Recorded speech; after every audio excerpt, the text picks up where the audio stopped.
écouter la bonne parole du Seigneur maintenant. Vous avez entendu le klaxon qui dit que c'est le moment. Je voudrais faire un peu de doctrine, mais en même temps, je voudrais ce matin vous édifier, les uns et les autres. Nous allons prendre la Sainte Seine et il est important que nous sachions quoi faire, de quoi il en ressort. Nous voulons aussi penser à ceux qui, le 16, vont passer par les eaux du baptême pour qu'ils soient informés. Nous regrettons, nous avons plusieurs malades ce matin qui n'étaient pas prévus d'être malades, mais ils n'ont pas programmé cela. Que le Seigneur les bénisse et nous prierons pour eux particulièrement. On va lire dans l'évangile de Jean au chapitre 6.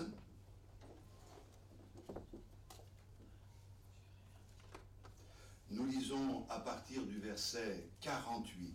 Jean, chapitre 6, le verset 48.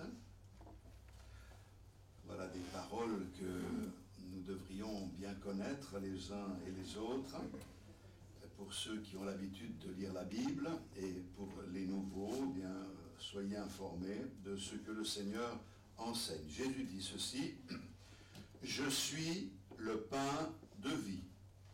Vos pères ont mangé la manne dans le désert et ils sont morts. C'est ici le pain qui descend du ciel, afin que celui qui en mange ne meure point. Je suis le pain vivant qui est descendu du ciel. Si quelqu'un mange de ce pain, il vivra éternellement.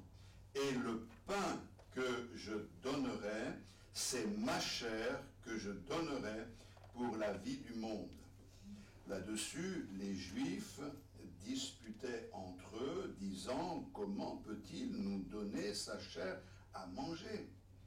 Jésus leur dit: « En vérité, je vous le dis, si vous ne mangez la chair du Fils de l'homme et si vous ne buvez son sang, vous n'avez point la vie en vous-même.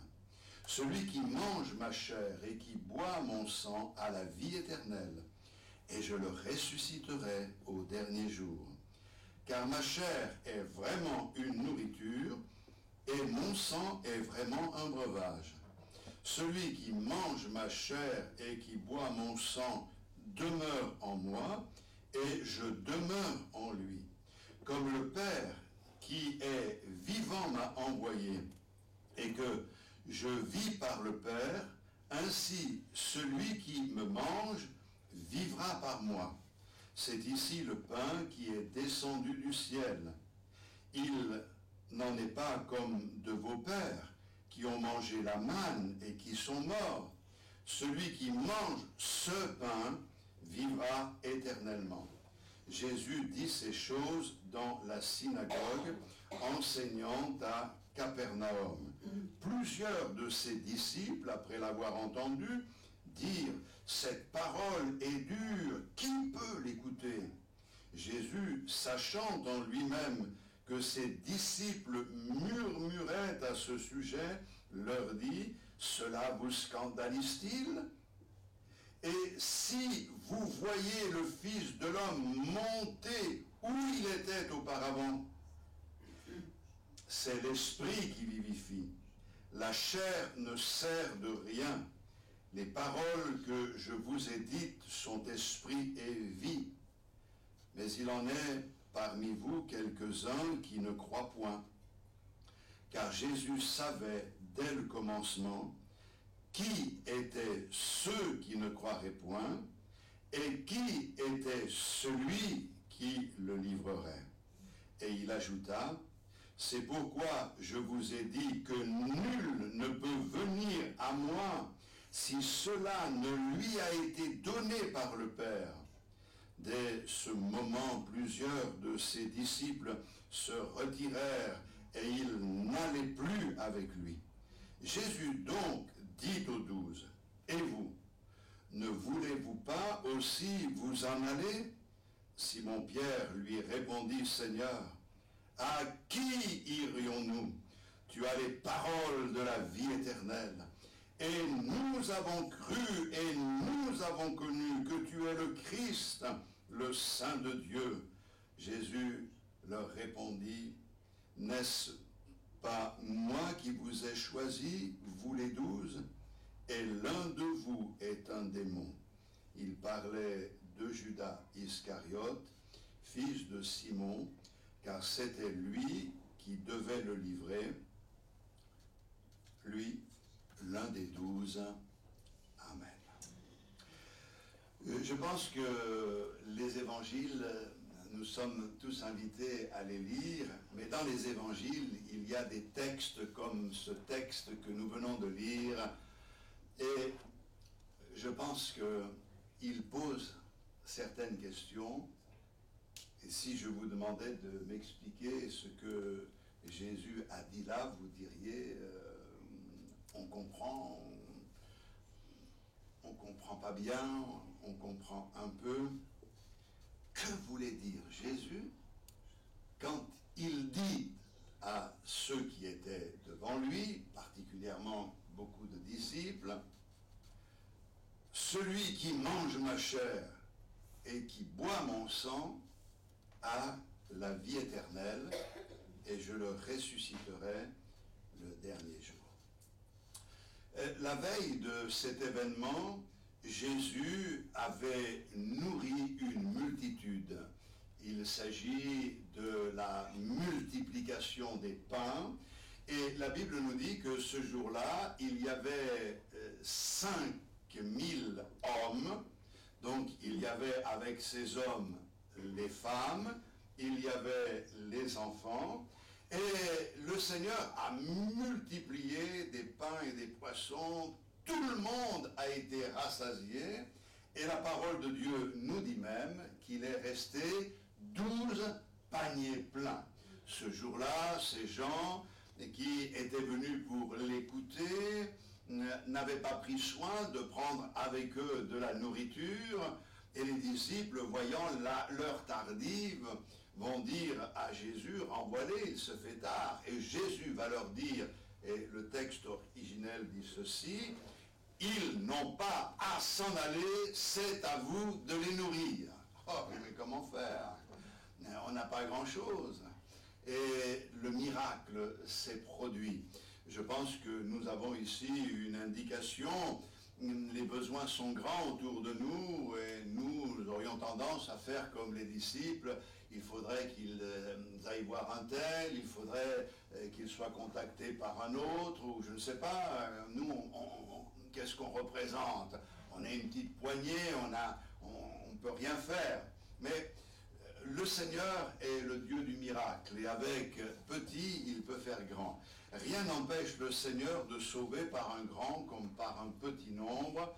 Et Dieu ne veut pas que l'homme se glorifie, il veut que l'homme glorifie Dieu. Et je crois que ça c'est très important, car à lui et à lui seul soit toute la gloire. Mais là n'est pas mon propos ce matin, simplement pour signaler cela. La Bible nous dit que les gens sont là le lendemain de cette multiplication des pains. Vous comprenez qu'ils avaient eu un repas gratuit et ils étaient là pour avoir un nouveau repas gratuit. On peut le comprendre. Donc ils ont cherché Jésus et le lendemain, ils sont revenus pour un repas gratuit. Ils ne sont pas venus pour Jésus, mais ils sont venus pour un repas gratuit. Jésus avait transformé cette situation où ils étaient venus pour un repas gratuit pour donner un des meilleurs moments d'enseignement qu'il a donné dans sa parole. Il va utiliser cette réalité-là pour enseigner une vérité éternelle, profonde, et qui doit être entendu ce matin. C'est comme si le Seigneur disait au peuple, tu veux du pain, je suis ce pain. Dans le même chapitre, au verset 35, Jésus leur dit, je suis le pain de vie. Celui qui vient à moi n'aura jamais faim, et celui qui croit en moi n'aura jamais soif. Et au verset 51, je suis le pain vivant qui est descendu du ciel. Si quelqu'un mange de ce pain, il vivra éternellement. Et le pain que je donnerai, c'est ma chair que je donnerai pour la vie du monde. Alléluia. Vous voulez du pain? Le pain qu'il vous faut, c'est moi. Jésus dit, je suis le pain de vie. Tu manges du pain, tu meurs, un jour ou l'autre. Tu manges le pain que je te donne, et tu as la vie éternelle. Tu ressuscites au moment venu. Tu as une place dans la gloire. Beaucoup dans la foule ont été troublés par les paroles du Seigneur Jésus.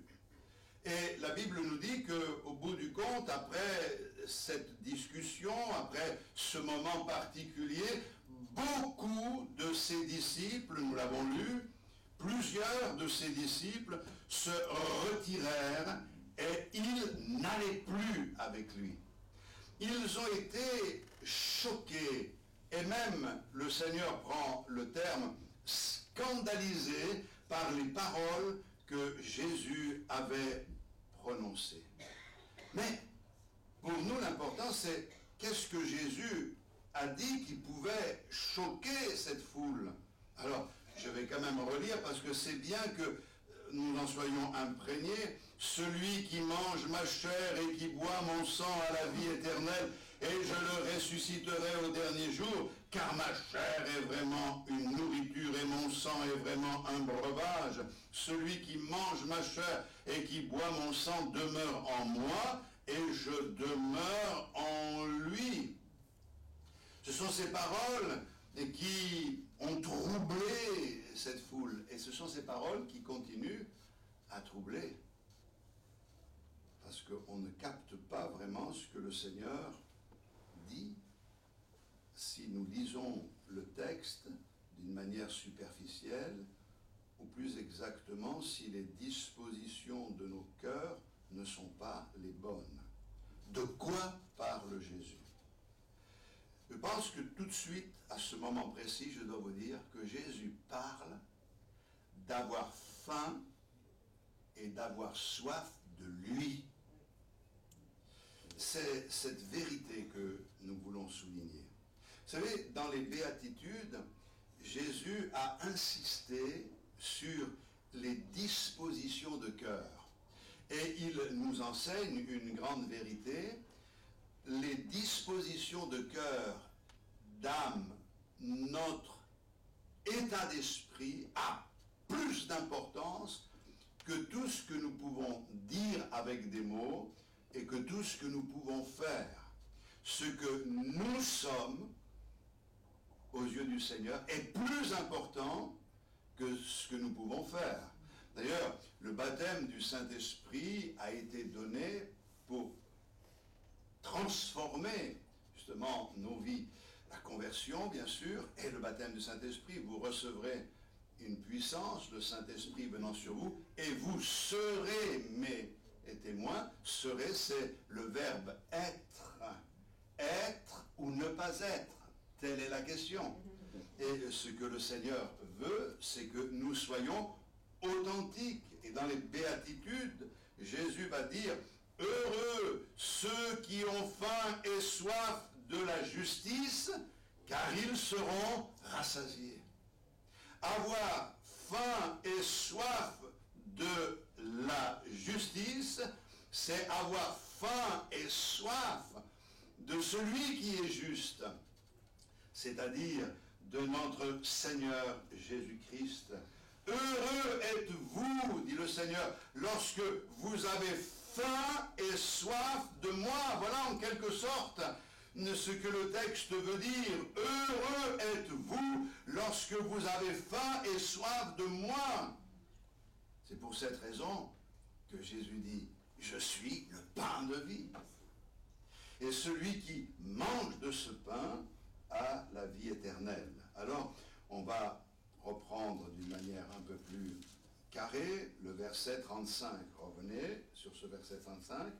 Je suis le pain de vie, celui qui vient à moi n'aura jamais faim, et celui qui croit en moi n'aura jamais soif. La question première est celle-ci. Comment puis-je assouvir ma faim de Jésus? Jésus dit, celui qui vient à moi n'aura jamais faim. Pour assouvir ma faim de Jésus, il faut que je vienne à lui. Ensuite, comment puis-je étancher ma soif de Jésus?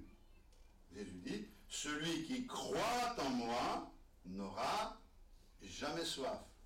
Donc il y a ici une démarche claire, venir à Jésus et croire à Jésus, croire en Jésus, croire dans ses paroles, dans ce qu'il est, dans ce qu'il a fait, et particulièrement, nous l'avons chanté tout à l'heure, dans le sacrifice à la croix du Calvaire. C'est ainsi que je peux manger la chair du Seigneur et boire le sang du Seigneur. Ce n'est pas quelque chose de physique, c'est quelque chose de profond, de spirituel. Le jour où je viens au Seigneur, je démontre ma faim de lui, mon désir de le connaître. Et parce que j'ai faim et soif de cette justice, alors je suis rassasié. J'ai soif du Seigneur. J'ai soif de sa bénédiction dans ma vie. Je viens à lui, je crois en lui, je crois dans ses promesses. Et les voici qu'elles s'accomplissent dans ma vie. La vie chrétienne, ce n'est pas une adhésion intellectuelle à quelques principes religieux, quelques doctrines. La vie chrétienne, c'est une relation personnelle avec le Seigneur. Et le seul médiateur qui existe entre Dieu le Père et nous, c'est Jésus-Christ, homme, qui intercède en notre faveur. Et c'est à lui que nous devons venir, vers lui que nous devons venir. Ce n'est pas physique. Pourquoi j'insiste là-dessus? Alors là, je vais quand même rentrer dans le vif du sujet. On y est, mais on va aller plus profond. Parce que pour certains croient que c'est physique. Alors, je ne vais pas ici attaquer des religions et autres, je n'ai pas l'habitude de faire cela, mais il est normal que je dise certaines choses. Certains, lorsqu'ils participent à la communion, certains l'appellent l'Eucharistie, ils croient qu'ils mangent littéralement la chair du Seigneur et que maintenant, puisque la coupe est réservée qu'à certains, et que celui qui boit la coupe boit littéralement le sang de Jésus. Je dis ici ce que la Bible ne dit pas, et je vais vous le démontrer. C'est ce que l'on appelle la doctrine de la transsubstantiation. C'est un terme qui est un peu particulier. Pas la peine que vous le reteniez, mais il existe. Et ça veut dire que ça se passe comme cela. Tout est organisé dans l'Église de cette manière-là. Il y a un endroit où il y a un lavabo qui est relié à la terre. Donc, pour que la transsubstantiation soit efficace, pour que le pain et le vin deviennent la chair et le sang de Jésus, il faut la bonne personne qui a été intronisé pour cela, prononçant les bonnes paroles au bon moment, après avoir suivi un certain protocole, savoir que les calices et les plats doivent être lavés soigneusement par respect pour la chair et le sang du Seigneur.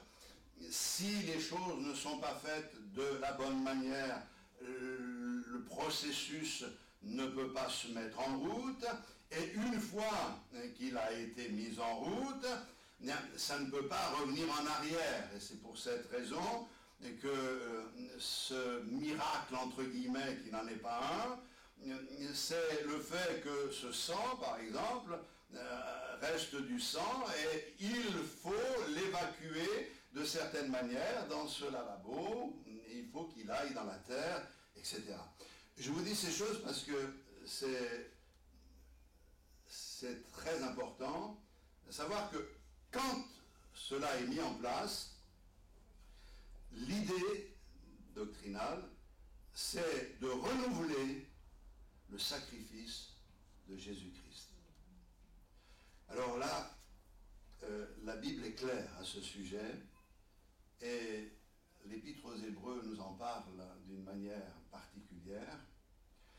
Si nous cherchons à renouveler le sacrifice de Jésus, dans le principe, ça veut dire que nous ne mettons pas notre foi dans le sacrifice que Jésus a accompli à la croix du Calvaire.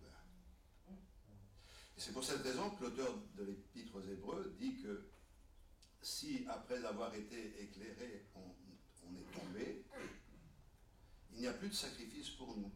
C'est l'Épître qui s'adresse aux Hébreux, donc il faut le mettre dans le contexte. Pourquoi? Parce que certains de ceux qui s'étaient convertis étaient en manque des pratiques de la loi, et ils revenaient à sacrifier des agneaux comme ils le faisaient autrefois. Et le Seigneur dit, il n'y a plus de sacrifice pour vous. Ça ne peut pas aller. Si vous placez votre foi dans ce qui est cher, vous n'avez pas la vie éternelle. Pour que nous soyons sauvés, plaçons notre confiance en Jésus, qui a tout accompli à la croix du Calvaire pour notre salut. Ce qui est pratiqué dans certaines religions est pratiqué, mais n'émane pas de l'Écriture, parce que la Bible ne mentionne jamais ces choses.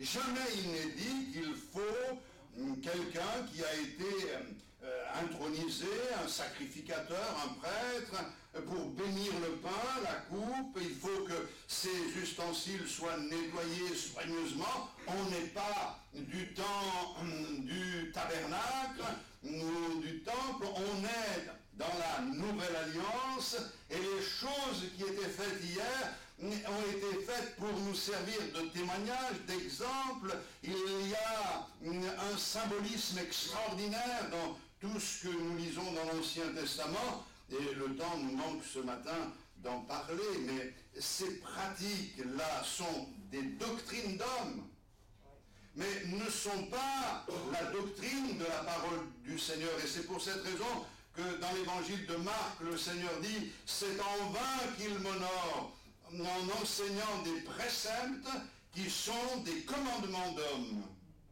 Et nous ne voulons pas servir le Seigneur en vain, d'une manière inutile. Donc, après vous avoir expliqué rapidement ce que ce passage ne veut pas dire, l'important c'est que nous puissions voir ce qu'il veut dire, ce qu'il dit vraiment. Toute la conversation qui est consignée dans ce texte de l'évangile de Jean a commencé par le fait qu'ils ont suivi Jésus pour avoir un repas gratuit. Le problème, c'est qu'ils sont venus à Jésus parce qu'ils voulaient son pain, mais ils ne sont pas venus à Jésus parce qu'ils le voulaient lui. Et à partir de là, nous pouvons comprendre ce que le Seigneur met devant nous ce matin. Quelle est la motivation qui nous pousse? Qu'est-ce qui nous amène à nous positionner? Quel est le but de notre démarche? Ce que le Seigneur veut trouver dans notre cœur, c'est un amour réel pour lui. Nous t'aimons, Seigneur, parce que toi, tu nous as aimés en premier.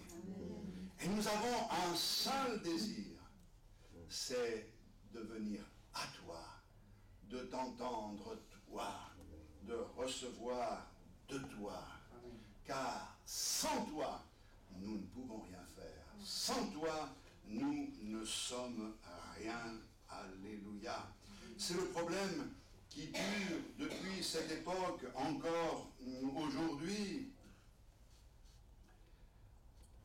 Vous savez, c'est formidable ce que font certaines églises et nous, on est naissants, mais il faut quand même qu'on s'y mette aussi.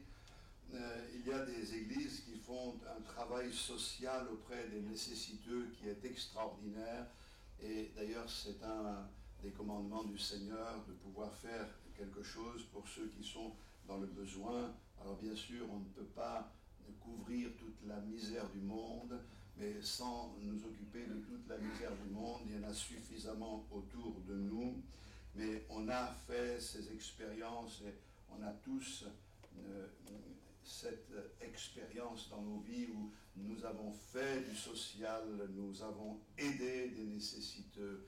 Et lorsque nous les avons invités à venir au Seigneur, eh bien nous avons entendu que ces personnes avaient toutes sortes d'excuses parce qu'en réalité, ces personnes ne cherchaient pas autre chose que le bien matériel, ce que nous pouvions faire pour eux, mais n'avaient pas la soif véritable de notre Seigneur.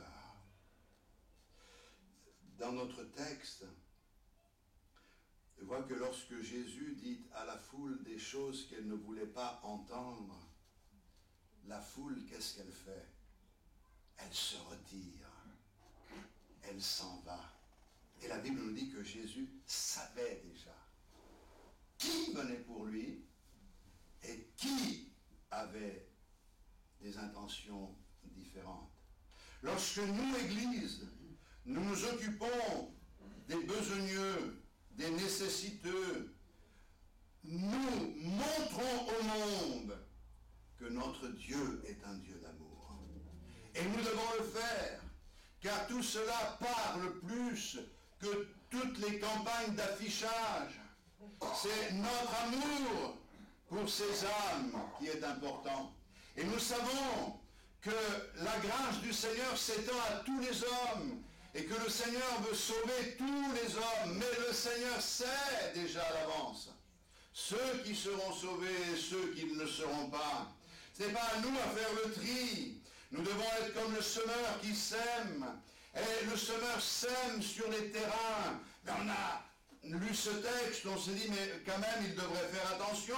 Il envoie de la semence là où il y a de la rocaille, il envoie de la semence là où il y a déjà une autre semence. Il devrait quand même être plus sérieux. Mais ce que le Seigneur montre, et que le semeur sème abondamment, c'est pour tous la même chose. Mais que l'élection, elle dépend de la personne. C'est-à-dire que nous sommes tous prédestinés à être semblables à l'image de son Fils, mais que nous ne sommes pas tous élus, parce que l'élection, elle dépend de notre acceptation, de la disposition de notre cœur. Et c'est pour cette raison que dans ce texte, la Bible nous dit qu'après avoir entendu les paroles de Jésus, beaucoup sont partis, plusieurs des disciples sont partis. Les 12 étaient présents et les 12 ont entendu les mêmes paroles. Mais vous remarquerez une chose, c'est que le Seigneur, à un moment donné, quand il a vu tout le monde partir, s'adresse à eux. Et il leur dit, et vous, qu'allez-vous faire? Ne voulez-vous pas aussi vous en aller? Et là, Simon-Pierre va répondre, à qui, Seigneur, irions-nous? Tu as les paroles de la vie éternelle, Et nous avons cru et nous avons connu que tu es le Christ, le Saint de Dieu. Quand quelqu'un passe par les eaux du baptême, on lui demande, est-ce que tu crois que Jésus est le Christ, le Fils de Dieu? C'est une priorité. Nous le croyons et nous le recevons par le Saint-Esprit dans notre cœur. Ce n'est pas simplement une connaissance intellectuelle, mais c'est une réalité dans nos vies. Et ce qui est magnifique dans ce texte, c'est que les 12 vont être unanimes pour dire tu es le Christ, le Fils du Dieu vivant. Ils ne partent pas, ils restent. Ont-ils tout compris de ce que Jésus avait dit? Je ne pense pas, mais je pense une chose, c'est qu'ils étaient convaincus que Jésus est le Christ, le Fils du Dieu vivant et vrai. Ils avaient soif de Jésus et ils sont restés. Nous, on va faire des pieds et des mains pour que les personnes restent. On va presque s'accrocher à elles pour qu'elles restent. Et le Seigneur dit, si vous voulez partir, partez. C'est votre éternité qui est en jeu. Et ce qui est important dans ce texte, c'est de trouver des disciples. Et même si parmi eux, il y en a un que le Seigneur qualifie de démon, il y a des disciples qui reconnaissent que Jésus est le Christ, le Fils de Dieu. On ne comprend pas tout, Seigneur, mais on sait que ce que tu dis est vrai. On ne comprend pas tout, Seigneur, mais on sait que tu es le Christ, le Fils du Dieu vivant et vrai. Et nous, Seigneur, on a décidé de te suivre. Je crois que ce matin, Dieu cherche des garçons, des filles, des hommes et des femmes qui ont décidé de suivre Jésus. Beaucoup de chrétiens ne parlent jamais de Jésus parce qu'ils craignent d'offenser quelqu'un. Mais Jésus n'a pas peur d'offenser. Quand il dit, vous devez manger ma chair et boire de mon sang, j'y reviens dans une petite minute. Et c'est vrai que les chrétiens ont du mal aujourd'hui. J'ai remarqué, j'ai constaté que quand on est avec des personnes qui croient en Dieu, en un Dieu, pas le même, mais bon, ils y croient, eh bien, on se met à leur portée, c'est-à-dire qu'on parle de Dieu comme si on parlait de la même chose, et c'est une confusion qui règne. Alors bien sûr, il ne faut pas être cassant, blessant, mais nous n'avons pas à avoir honte de Jésus-Christ. Et notre message, le message que nous avons à annoncer, c'est Jésus-Christ. Je n'ai pas su parmi vous, dit l'apôtre Paul, autre chose que Jésus-Christ et Jésus-Christ crucifié. Comment les gens peuvent-ils se convertir si on ne leur présente pas le message de l'Évangile? Celui qui croit au Fils de Dieu a la vie éternelle. Pour avoir la vie éternelle, il faut s'attacher au Fils de Dieu qui a été envoyé du ciel pour notre salut, Jésus-Christ. Ça me fait penser, j'ai noté ici sur mes notes un petit témoignage. C'est un lycéen, il y a quelque temps, environ 18 ans, dans son lycée, il a été mis à pied pour 5 jours, une punition très, très dure. Pourquoi? Parce qu'à un moment donné, il a eu à cœur de partager sa foi et il s'est dit le mieux c'est de faire un courrier et de donner le courrier à tous les élèves du lycée. C'est ce qu'il a fait. Convoqué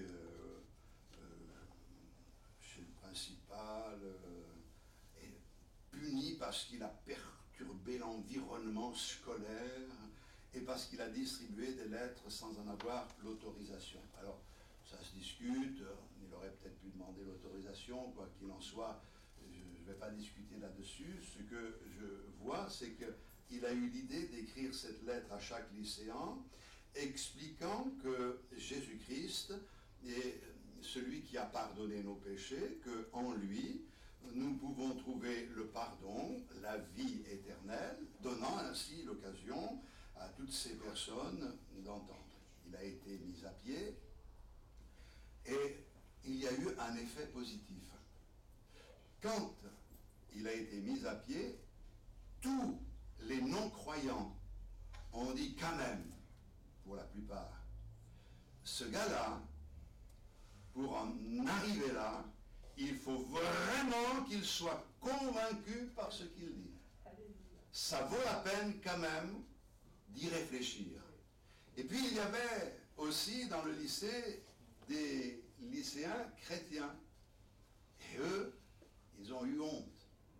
Et ils se sont dit, nous, on n'ose pas en parler.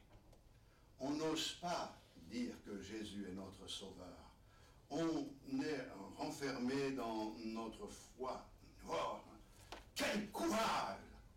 Et ça les a motivés. Et ce qu'il y a de formidable, c'est que dans le détail de ce témoignage qui est rendu, c'est qu'à partir de là, eh bien, Eric, c'est le nom du garçon, a décidé de poursuivre sa campagne d'évangélisation et de témoigner. Donc il a profité de l'électrochoc que cela a produit pour parler à ses cœurs. Nous n'avons pas à avoir honte de parler de Jésus. Et maintenant, mangez le corps du Seigneur. Celui qui mange ma chair et qui boit mon sang. Ici, je veux essayer de vous montrer que c'est une figure de style biblique qui est familière au Seigneur pour désigner le fait de croire en Dieu, d'ingérer de la nourriture spirituelle. Par exemple, j'ai vite pris dans Ésaïe 55:1, « Vous tous qui avez soif, venez aux eaux, même celui qui n'a pas d'argent, venez acheter et manger, venez acheter du vin et du lait sans argent, sans rien payer. » Vous voyez, ça c'est dans le prophète Ésaïe. Si je vais dans Ézéchiel au chapitre 3, verset 1, il me dit, fils de l'homme, mange ce que tu trouves, mange ce rouleau et va, parle à la maison d'Israël. J'ouvris la bouche et il me fit manger le rouleau. Il me dit, fils de l'homme, nourris ton ventre et remplis tes entrailles de ce rouleau que je te donne. Et je le mangeai et il fut dans ma bouche doux comme du miel. Est-ce que vous croyez qu'il a mangé un livre? C'est une figure de style que l'on trouve dans 1 Pierre également, au chapitre 2, le verset 2. Désirez comme des enfants nouveau-nés le lait spirituel et pur, afin que par lui vous croissiez pour le salut, si vous avez goûté que le Seigneur est bon. Alléluia. Jésus donc parlait de lui-même comme du pain de vie, comme la manne qui a été donnée dans le désert pour le peuple d'Israël et qui était mangée quotidiennement. C'est ce qui est rappelé dans ce chapitre. Jésus leur dit, en vérité, je vous le dis, Moïse ne vous a pas donné le pain du ciel, mais mon Père vous donne le vrai pain du ciel. Car le pain de Dieu, c'est celui qui descend du ciel et qui donne la vie au monde. Celui qui a mangé la manne disait qu'il avait mangé le pain qui est descendu du ciel. En réalité, Dieu leur a donné à manger, mais ce n'était pas le vrai pain du ciel. Le vrai pain du ciel, qui est symbolisé par la manne, c'est celui qui descendant du ciel vient donner la vie au monde. Et celui-là, c'est notre Seigneur Jésus-Christ. Et c'est pour cette raison qu'au verset 56, celui qui mange ma chair et qui boit mon sang demeure en moi et je demeure en lui.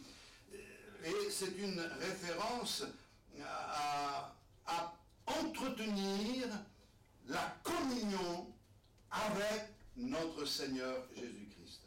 Chaque chrétien qui est né de nouveau est un membre, fait partie du corps de Christ, ce corps spirituel de Christ. nous faisons partie du corps de Christ.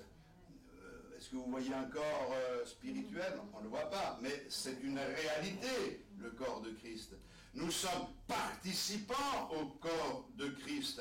Et le fait de manger le pain qui descend du ciel, c'est non seulement venir au Seigneur parce qu'on a faim de lui et soif de lui, croire en lui, mais c'est entretenir cette communion avec lui. Et cette communion, nous devons l'entretenir, nous devons la chérir, nous devons tout mettre en œuvre pour que cette communion soit toujours réelle dans nos vies. C'est quelque chose de très important pour chacun d'entre nous. Et cela nous amène, bien sûr, à dire un mot sur la Sainte Seine. Quand Jésus partage la Sainte Seine avec ses disciples à l'occasion de la Pâque, il prend le pain et il dit « Ceci est mon corps qui est donné pour vous ».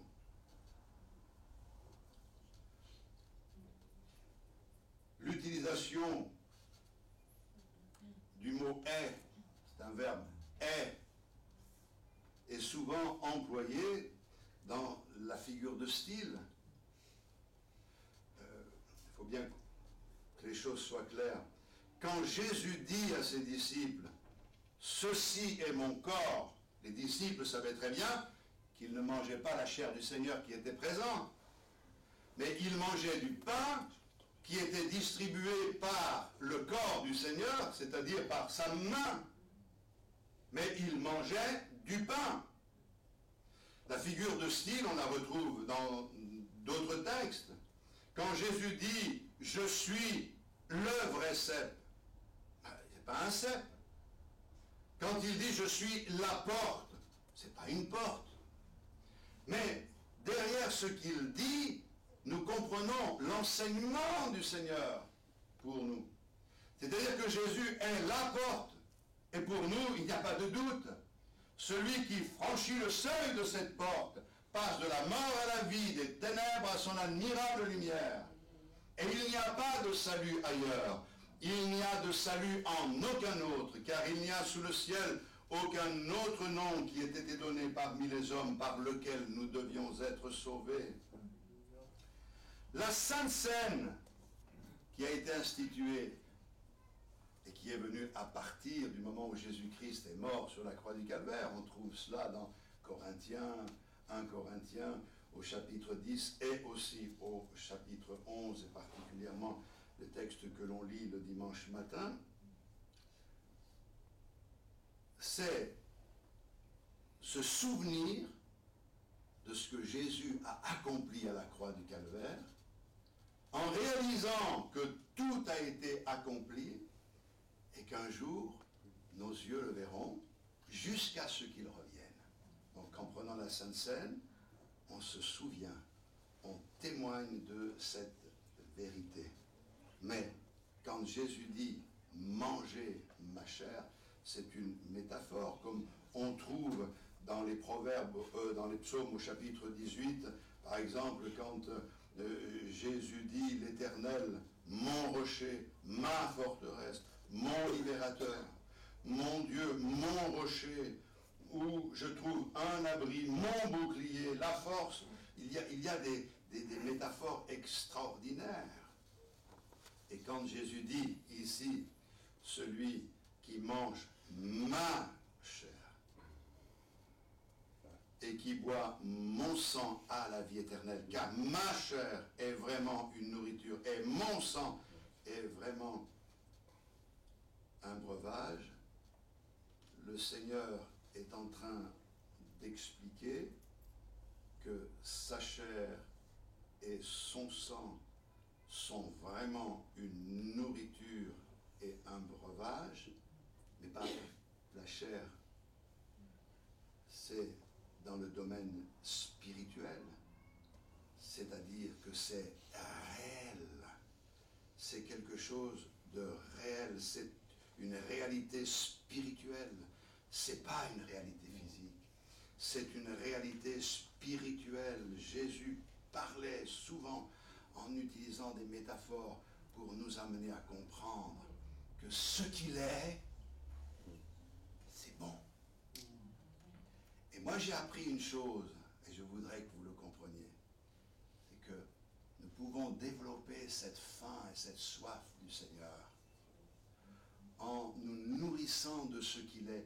Comment puis-je me nourrir de ce qu'il est? En mangeant le livre, en dévorant la parole de Dieu, en apprenant qui il est, et en découvrant qui il est. Il est révélé dans les Écritures.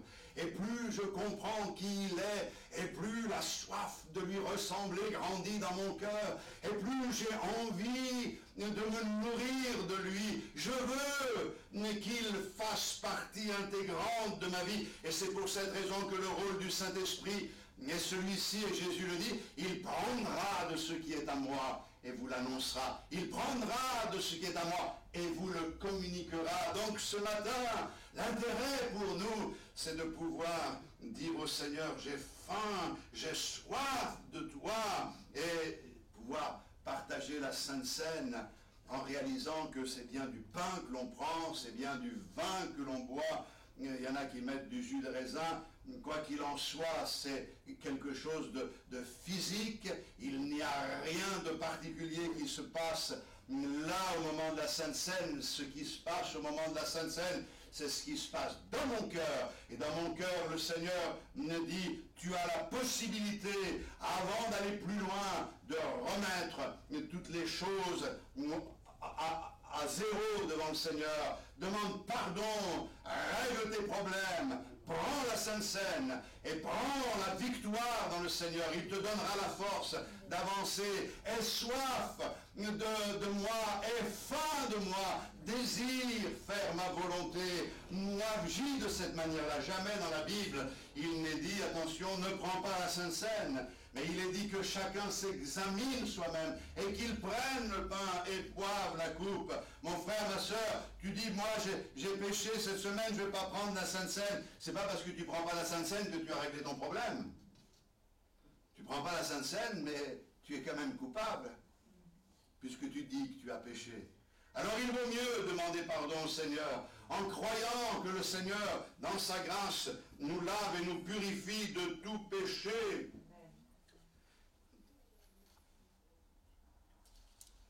Il existe un parallèle, je vais terminer par là.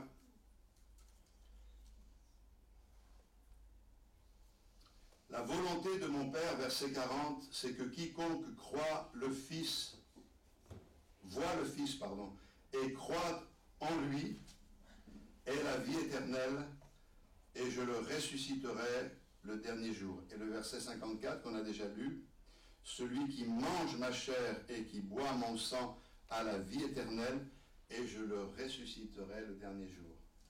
Le parallèle qui est fait par le Seigneur Jésus lui-même, c'est que les deux versets sont unis. Voir le Fils et croire en lui, ça correspond à manger sa chair et à boire son sang. Alors, vous allez dire, moi j'ai jamais vu le Seigneur, parce que heureux celui qui n'a pas vu et qui a cru. Et nous, on a l'impression que la foi doit être aveugle. Et je voudrais vous dire, chers amis, chers frères et sœurs, que la foi n'est pas aveugle. Parce que la foi nous ouvre les yeux sur ce que les yeux de la chair ne peuvent pas voir. Et donc, à ce moment-là, quand nous venons au Seigneur, il se révèle à nous. Et le voir nous amène à le croire. C'est ça, manger et boire. Manger la chair et boire le sang de Jésus. Alors, pour résumer tout ça, une phrase. Qu'est-ce que j'ai voulu vous dire ce matin? J'ai voulu vous dire qu'au centre de ce culte, il y a Dieu, il y a la personne de Jésus-Christ. Nos regards sont sur lui. Nous voulons le contempler, le voir. Nous voulons le croire. Nous voulons nous en nourrir. Et que la faim en nous soit telle qu'elle nous amène à progresser avec lui. Pourquoi? ça devient une habitude, une routine, on tourne en rond, on n'avance pas, mais tout simplement parce qu'on vient accomplir notre acte religieux, on vient un peu libérer notre conscience, peut-être dire merci au Seigneur. Dieu veut plus que cela, il sait que tu vaux plus que cela. Il a donné sa vie pour toi à la croix du Calvaire. Ce qu'il attend de toi, c'est que tu aies faim de lui, que tu aies le désir de vraiment le connaître, de mieux le connaître, de mieux le servir. Et pour cela, ça va t'amener à t'éloigner de choses inutiles, de choses qui te salissent, pour pouvoir être intègre, droit, et pouvoir lui ressembler. Et ce matin, alors que nos yeux s'ouvrent sur sa personne, nous le voyons, nous le croyons, alors que je le contemple, je suis transformé de gloire en gloire à son image par l'action du Saint-Esprit. Alléluia. Alors on va louer le Seigneur. Encore quelques minutes, nos frères vont distribuer la Sainte Seine et tous ceux qui participeront, vous vous lèverez à votre place. Mais ceux qui participent à la Sainte Seine ce matin, et je vous invite, tous ceux qui sont passés par les eaux du baptême, qui ont confessé le nom du Seigneur, à vraiment se ressaisir et à faire les choses avec beaucoup de sérieux, que vous puissiez réaliser que ce matin, Dieu vous accorde une bénédiction, une victoire, un triomphe. Alléluia. À Dieu soit la gloire. Nous avons un Dieu vivant. Et le temps des miracles, c'est pas demain ou hier, c'est maintenant. Alors accomplis cette œuvre dans nos vies, Seigneur. Alléluia. Seigneur, on a vraiment besoin de ta grâce ce matin. Combien il est nécessaire pour nous de comprendre qui tu es et ce que tu peux faire dans notre vie. Seigneur, nous avons une chose à te dire tous ensemble. Nous sommes heureux de te connaître. Amen. Et te remercions de t'être révélé à nous. Amen. Nous n'avons pas toujours tout compris, et nous n'avons pas toujours tout compris des chemins par lesquels tu nous faisais passer, mais nous sommes restés attachés à toi, fragiles quelquefois, mais nous sommes restés accrochés parce que nous savons que tu es le Christ, le Saint de Dieu, le Fils du Dieu vivant et vrai, et nous voulons toi. C'est toi que nous cherchons, c'est toi notre priorité. Non pas à nous, mais à toi soit toute la gloire, Seigneur. Alors bénis-nous ce matin et permets que le feu de ton autel embrase nos cœurs et que bouillant de toi nous puissions encore t'offrir notre adoration et notre louange. Amen. Dans le nom de Jésus-Christ. Alléluia. Gloire à toi, Seigneur. Gloire à ta fidélité. Gloire à ton amour.